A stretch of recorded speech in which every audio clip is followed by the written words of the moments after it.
খাবার হচ্ছে, এটা হচ্ছে মহিষের মাংস।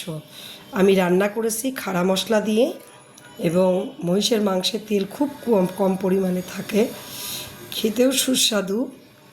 আমি একটু এখানে সর্ষে বাটা, খাড়া মশলার সাথে একটু সর্ষে বাটা ব্যবহার করেছি। আর হচ্ছে পটল ভাজা, এটা কলম্বো লেবুর খোসা, খেতে খুবই মজা, কাঁচা লঙ্কা। এখন মহিষের মধ্যে এই যে খাড়া মশলা, যেটা পেঁয়াজ, রসুন, আদা, আস্ত এলাচ, দারচিনি, এগুলো ব্যবহার করা হয়েছে, দিয়ে এটা মাখিয়ে আমি চুলায় চাপিয়ে দিয়েছি। তারপরে যখন ঝোলটা শুকিয়ে গেছে, তখন অল্প অল্প গরম পানি দিয়ে কষানো হয়েছে মাংসটা। কষানোর পরে একদম লাস্ট মুহূর্তে একটু পেঁয়াজ, শুকনো মরিচ ভেজে এটাকে গুঁড়ো করে যখন ঝোল শুকিয়ে এসছে ওখানে দিয়েছে, আর একটু কাবাব মশলা আমার তৈরি।